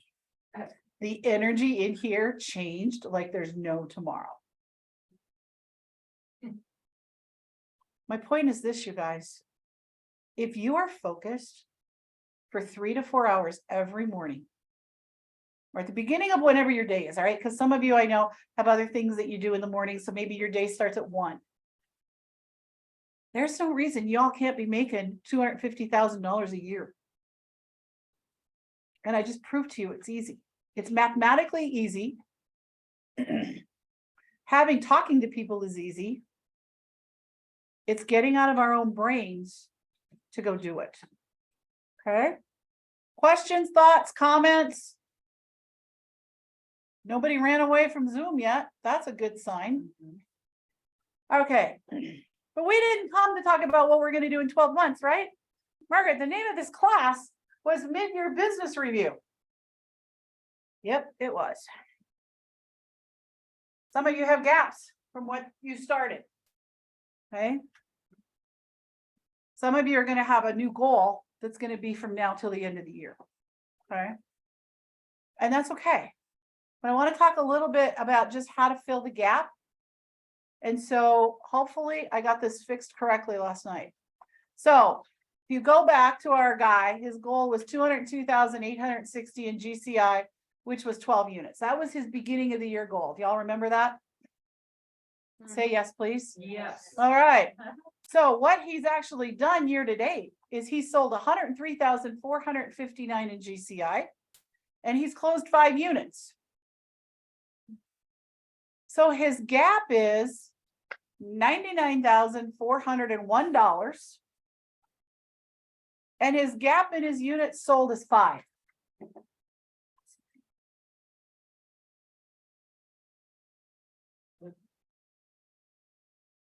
Got it? Jeff's going, wait a minute. I can see your face, Jeff. What do you say what you want to say? Yours is turning right now. What do you want to say? What do you want to say to me? There's something you want to say right now. Come on. Please do not. I want 5. I want 5. Okay, here's the deal, you guys. Iowa saw it right away. Come on. Because the GCI was higher than they expected. So what most people would say to me is, Margaret, you had 12 units, you closed 5. Your gap should be 7. Isn't that what most people would say to me right now? 5 plus 5 doesn't equal 12, ding dong. That's what Jeff was dying to say to me, but he didn't have the guts. Okay. And so Mara figured it out very quickly.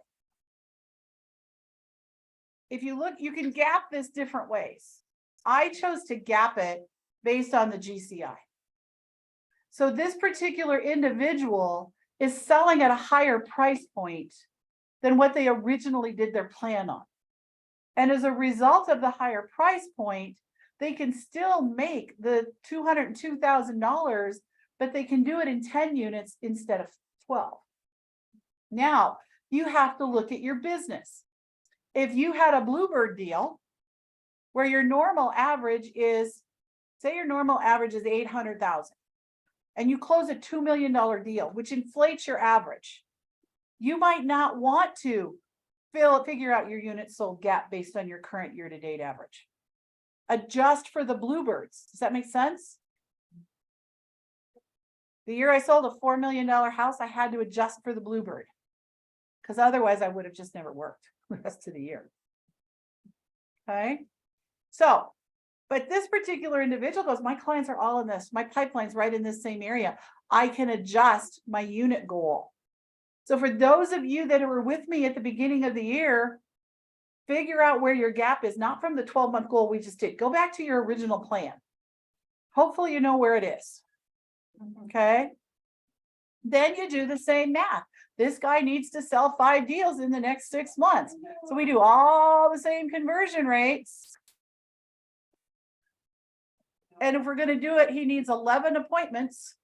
Yeah, right, all right. So I have got 2 quarters left. So to go on 4 seller appointments, it's 2 a quarter. And to go on 7 buyer appointments, it's 4 a quarter. So he needs to go on 6 appointments a quarter. How many months are in a quarter? 6 divided by 3 is 2 appointments a month. And he can fill his gap and make his income that he projected.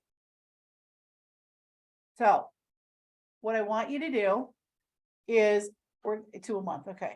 So what I want you to do is on the back page, for those of you that were here in the beginning of the year, do you remember what your numbers were? Do you at least know your transactions and your GCI goals? If you're not, go close. And then do you know where you are year to date? Get close and then figure out your gaps. Now, for those of you that are brand new, here's what I want you to do. I want you to think about, so you guys can start doing your math. Okay, I'm talking to these guys now. Okay, what I want you guys to do is I want you to figure out, what do we need to do in the next 5 months? Right, income wise, what do you want to accomplish? Now, if I've done your GPS, some of this is going to start to sound familiar, but what do you want to do? You want to pay off your car? You want to get rid of some student loan debt? You want to have a certain amount of money in the bank to buy a house next year? What does success look like for you, and put a monetary value on it? Don't give me the monetary value. Tell me what the it is. In your case, you want to remodel your house, right? You guys just closed in a house. Stacy sold you a house that needs some loving. Silly Stacy, right? It's a good house, but it just needs some updating, right? So what do you want to do? And how much money does it take? Okay. That's where I want you to start. And then apply, okay, I got to pay rent, or I got to pay a house payment, or we got to eat, or like apply, just use some general numbers. Don't get too scientific today. And then go to the worksheet. If you need another one, I'll give you one, or you can just run it on the blank on the back. But what is your goal for this year? For those of you that are new, and then instead of dividing it by 6 or by 12, we're going to divide it by 5. So we're going to bring it in. We're going to hone it in, near term it. Okay. So all of you on Zoom, you got it? You know what you need to do? Okay. So let's do that really quick. You need me to grab my phone? Emery's about to be under contract under for steel, so. Oh, what an idiot. Instead of 5 other changes, so I asked Chris over that in an email and then I called her. Okay, so she's gonna call him and have him do Yeah. that. Just.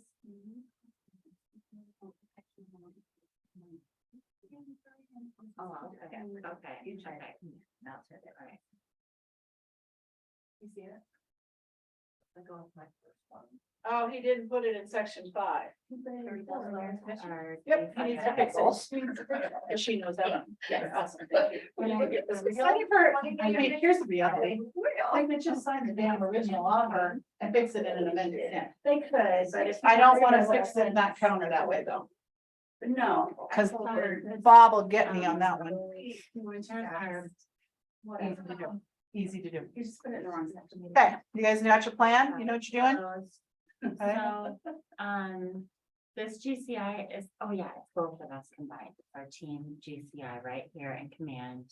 An opportunity, right? And I. I don't know, I mean, did you ever send me, I could go plug your GPS. No, we're good, we have Okay. that number, we're good, I was Okay. thinking out loud. That's all right. Okay. Divided by So. Now, when you guys- Times 5. So those of you that are working on your 6-month plan, when you get down to the bottom of appointments needed, either do it, divide it by 5 for the month, right? Or just do like 2 quarters. Or you might just say, so like in this one, it's 4 and 7, they need 11 appointments between now and the end of the year. Okay, so you guys could say, okay, 11 appointments divided by 5 is 2 a month, right? Do you know what, are you guys, yeah, I'm not, you are following. A little bit. We were also just discussing the difference between the cost and sale, because if it's a fixed. It wouldn't be 21,000, right? It could be. It could be, Oh, depending because on your what the- cost of sale Yeah. is not based on months, your cost of sale is based on your anniversary dates. So I would assume that you're gonna pay your full cap between now and the end of the year. Depending on, what's your income numbers between now and the end of the year, do you know? That I wanna get Uh-huh, 40,000, I'm just. usually your cost of sale will be 21. Wow. Anyone whose net is more, if your net is more than 40,000 between now and the end of the year, make your cost of sale 21, you will cap between now and the end of the year. And I would love to have all of you who started this year, cap this year in your first 9 months. Let's just go make that happen, and let's have a little competition for rookie of the year this year. We haven't had any for a long, I don't think we've had real competition for rookie of the year since Nicole beat me by $500. I know. Mhm. $500 in volume, and she beat me for rookie of the year, but they named 2 of us. Yeah, Nice. it was pretty epic. You guys did great. We seem to get Mhm. a little crazy.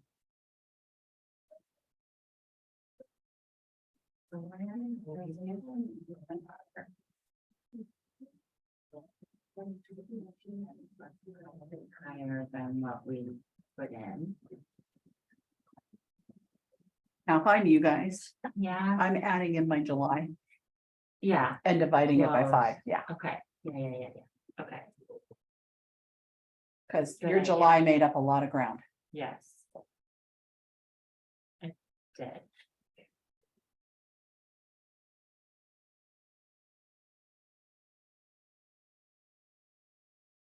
Do we still divide it by 18,000 average commission or? Do based on what you did on your other one, like who are your people?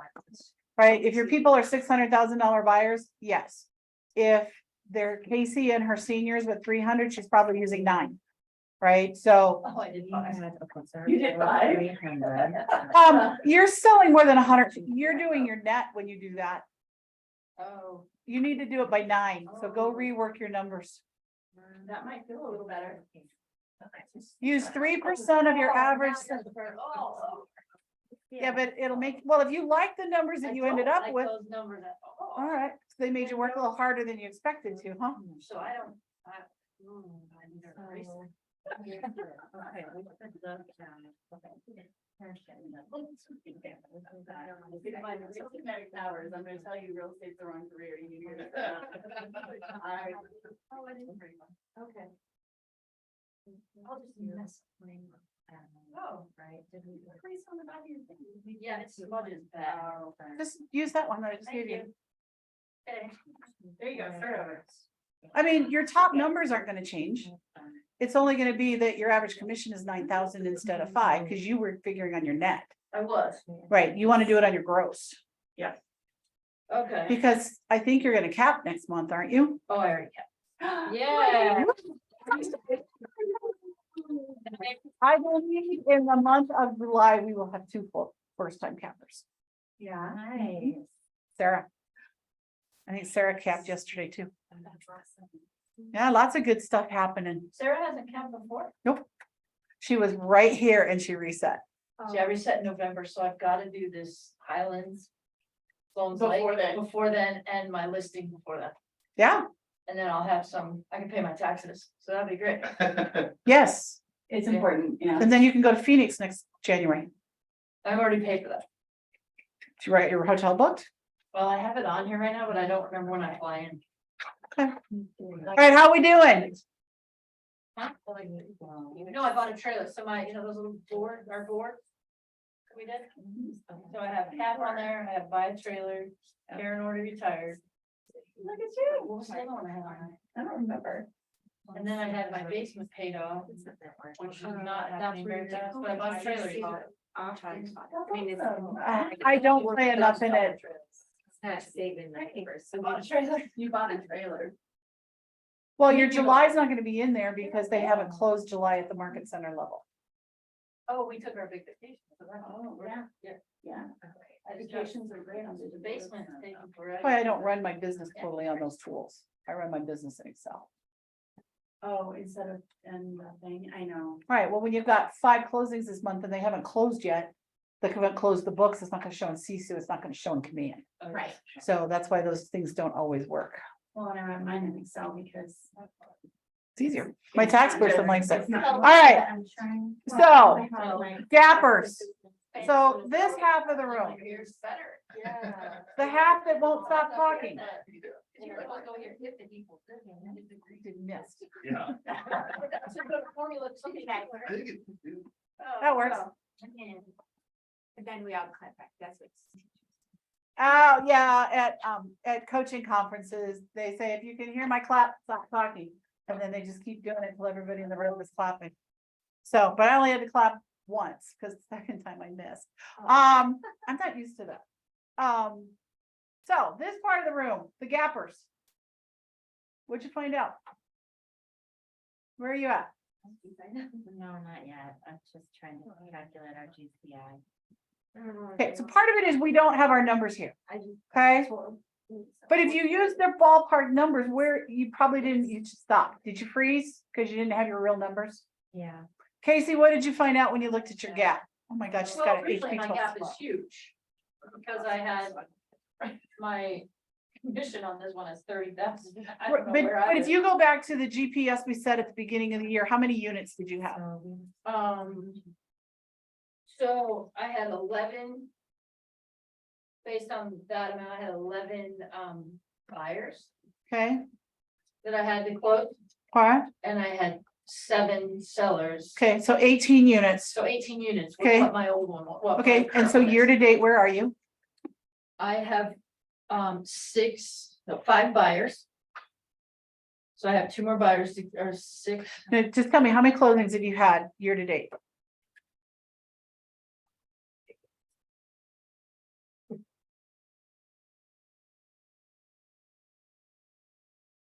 Seven. Okay, so your goal was 12, 18, and you've closed 7, so your gap is 11. Yeah. Okay, so when you go through and you say, I need to close 11, and you go through all of these, my gyrations down below. Is your gap achievable to fill between now and the end of the year? Say yes. Hers definitely is, right? I need to do that before November. Yes, you do, right? You have to have them under contract by the end of July, right? Okay, you guys are still trying to figure it out. You stepped away. Ours is achievable, like we're behind. I mean, our production business is behind, but we're not behind to the point we can't overcome it. Right. We just have to hold true to the time we blocked on our calendar for lead generation. Yeah. I got 2 hours to make up already this week. And it's only Tuesday. Okay? So for those of you that were doing your new plans, did you get through it? Did you get through a 5-month plan to the point that you know how many people you need to talk to every day? No, I couldn't get to that. I just got to the end. Okay. So we got to want to finish the math, right? And I want to respect your time because 1 o'clock is now creeping up on me, right? But I want you to go figure this out. And then when you come to your one-on-ones with me, right? For those of you that are coaching with me now and soon to be, bring these to your one-on-ones and let's figure out your plan, right? But I'm going to guess that there's no one in this room that still cannot achieve their goals with the right level of effort and focus. Okay? So hopefully these exercises are designed to empower you. These exercises it's really easy if you're not looking at things to look at a thermometer on the wall or just look at the bank account and you suddenly start feeling defeated, right? You suddenly start saying, what am I doing here? Who is STR boss? Street boss. I don't know who that is. Maybe it's Amy. Sorry. I don't know. It's Amy. It's me. My point is, this should help you see what I need to do. And I don't want you to focus on units. I don't want you to focus on the GCI. Remember when I took those number of appointments and I said you need to have this many conversations and I broke it down per day? I want you to focus only on that. Okay? If you go out and you do hit that goal every day of 10 conversations or 12 conversations or even 20, right? And are you working 5 days a week or are you working 6? Okay? Please don't work 7. You will fry. For a little bit, it's okay, but don't make it a habit. Right? Because self-care is as important as everything else. Just don't put too much self-care and then trump your business. Okay? But all of you should feel after doing this exercise, I can do this. And if you're not, then we need to look at what your goals are. Now, for some of you, it's how do we figure out the why, right? How many open houses do I need to work? What are my metrics? And I've got averages. We can work with averages. And then we let the numbers just play. You're in a contact sport. Okay? You're not going to hit every shot. Neither did Michael Jordan. Does anybody know what a good batting average in baseball is? 250.3.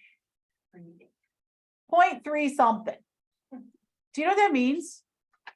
A professional baseball player only hits a third of the time. A professional baseball player, a man, yes, they're all men, a man who gets paid to play baseball and hit a ball only connects with it a third of the time. That's why that's a great job. I would hate that job. No, me too. Okay. Much better. All right, so then in your packet,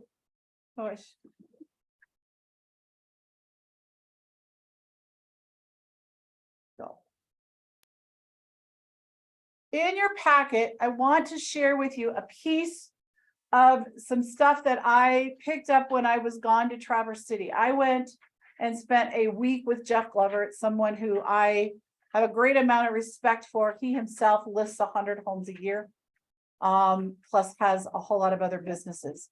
But in your packet is what Jeff gave out to the people that he coaches for the nice round number of $1,500 a month. So you're getting good stuff. Oh, here. Give me the back end. I have a ton of them that I printed. So this is part of what they do in Jeff's teams and the people that they coach, as far as looking at things at the mid-year. Now, I think I sent you guys a mid-year review that was not nearly as extensive as this, and I haven't gotten any of them back yet. But if you look at part 1, this is the reflective part. Okay. How many contacts did you make? What's your average daily contacts? How many client events did you host? How many times did you touch your database? How many listing appointments, right? Some of this you may not have the numbers for, and that's okay, leave it blank. But we can't change direction. if we don't know where we are. And sometimes it's very easy to not want to know where we are. Anybody ever gone on vacation and avoided the bathroom scale like the plague for like a week? Yeah. Right? We don't want to know. We don't want to know. But the reality is you can't change and fix and make adjustments if we don't know where we are. Do you really think Tom Brady wanted to hear from whatever that jerk of a coach's name is? What is it? Belichick, right? Do you think Tom and the Patriots really wanted to hear Belichick and the other coaches screaming at them at halftime about the fact that they were so far behind and they were a big bunch of losers? Of course not.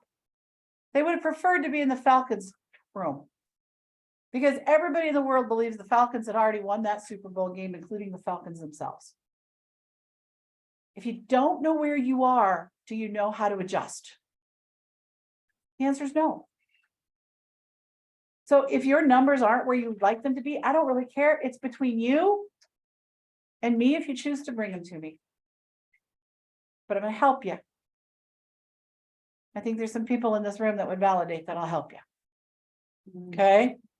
Then part 2, this is for you guys. You've been in the business for a while. What is your numbers look like this year to last year? How many listings did you take this year versus the same time frame last year? How many pending sales? How many closed to me? What was your average purchase price? What does your business look like year over year? This is a metric that big corporations use all the time. If you don't have it, then don't fill it out. You guys that are newer aren't going to have that. Then part 3, this is where you all need to dive in based on that last exercise we did with the gap analysis, right? How many listings do you need to close? How many listings do you need to sign? How many listing appointments? How many buyers? How many, here it is, the 1, 2, 3, 4, 5th from the bottom, my new average contacts per day. What is it? What is it? And that's going to help you to identify what you need to do, okay? Because let me ask you this, how many of you wake up every morning and go, oh, I wonder what I should do today? Okay, but this is going to give you that clarity to know exactly what you need to do to hit your real estate business. So please take the time to do that, right? Part 4, I'm not even going to do that. I'm going to go to part 11. So we've got 12 minutes and I'm going to use all 12 of them and I'm going to take the screen off because I don't care about it. So part 11. So take a look, think about that double it number. Okay. Think about that number that you just wrote down for your gap that you're going to achieve. For some of you, you might feel like it's a really big lift. But I want you to ask yourself, and I want you to take a few minutes in section 11. And what I want you to write about for me, for you, is what does your life look like when you accomplish this? Who's impacted? How are they being impacted? How are you being impacted? If you're buying a new car, it might be on a couple people's radar in here. If you're buying a new car, what model is it? By the way, what color is it? What color is the interior? Does it have a sunroof? Right? Write it down. Right? What does it look like? What does it look like when you've got that big amount of money in the bank account? How do you feel? That $100,000 is just sitting there waiting for you to go buy a house next year. How is that making you feel right now? So I want you to take a few minutes, and in section 11, I want you to go deep with yourself about when you achieve these goals. What is that going to feel like?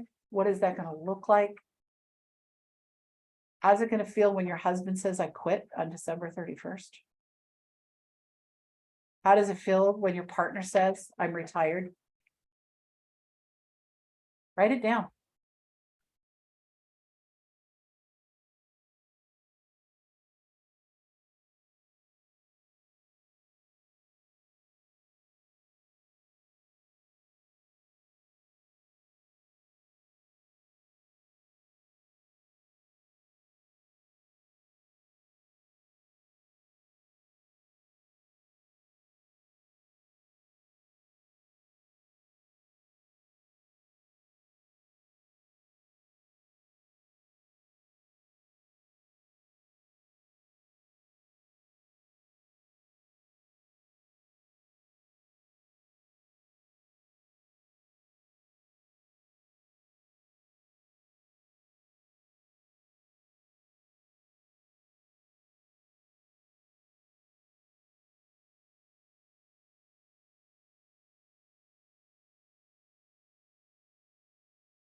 I have no idea.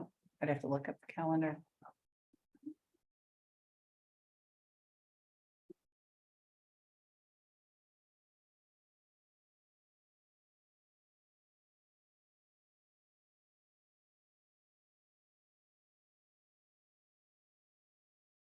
No.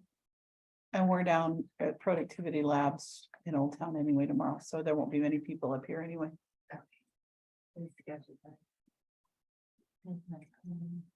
Not between 12:30 and 2:30. Yeah, you should be.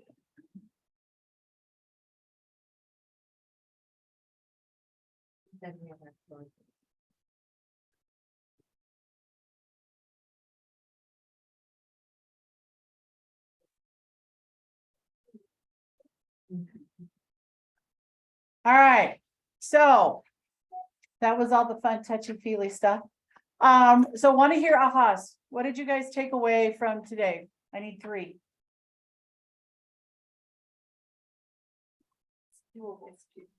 I love it. You both almost said it at the same time. It's doable. Okay, what else? Did you have something? You look like you were ready to say Numbers are something. right, do the math, the numbers are right, like, we just. Do the numbers right, that's the numbers you're trying to reach are reachable, but if you do the numbers wrong, it looks out of reach. Now you know why I was so frustrated with that productivity coach who taught me the wrong way to do this. Yeah. Okay, So it's definitely better when you have that number. now how much better would it have been had you had your own conversion rates to be able to apply, Wait, right? Instead of using the worlds, right? Yours might be different. Okay, so track your numbers. Command makes that super easy to do now. Okay, well, give me one aha from the Zoom land. I was gonna say kind of the same thing as that, Oh, hold on, I gotta turn on the TV. Same thing. Okay, Mike, go. I was gonna say, I think it's kind of the same thing is that breaking the numbers down and quantifying it makes it a reachable thing. And it doesn't seem like just a scary thing out in the universe, like, where is it? What is it? You know? So does everyone feel like, you know, when you wake up tomorrow morning, exactly what you need to do to hit your goal? Do you? Many intentional conversations. It's not as many. How many? Oh, the number from mine. Your specific number, right? Here's the beauty of it. If your number was 11, maybe it was 10, maybe it was 9, I don't care. So you hit 9 and just go do one more. Because what would happen if you hit your number of 9 conversations that day and then you just went and did one more? What would it? Huh? That was the one you were waiting for. Sometimes it is, right? What if you go knock just one more door? Right?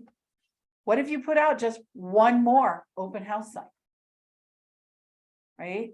Just do one more and what would it look like, right? But I'm hoping that everyone's numbers are super achievable so that tomorrow morning you wake up, or even leaving here today, you have 4 hours left in your day if you work till 5 o'clock. If you still have time to get 20 conversations in today. Are you going to? Some of you will. It's just a game. Or they'll call us back. Just keep dialing, keep texting, right? Couple things I want to remind you of. Tomorrow we have Coaching Skills Lab. It's from 12:30 to 2:30. We will be in Old Town Arvada. I am teaching tomorrow. I don't know how I did that, teaching back to back 2 days in a row, but I am. And we are going to be working with the dates and deadlines and the contract to buy and sell, building a template in CTM to help you automatically, bless you, be able to do everything you need to do and get your dates and deadlines right. So from that, I'm going to let you go. Go have a great week. Let me know what I can do to help you. Some of you, I will see you later. Bye. Thanks, Margaret. Thank you. Mike, oh, he already bailed.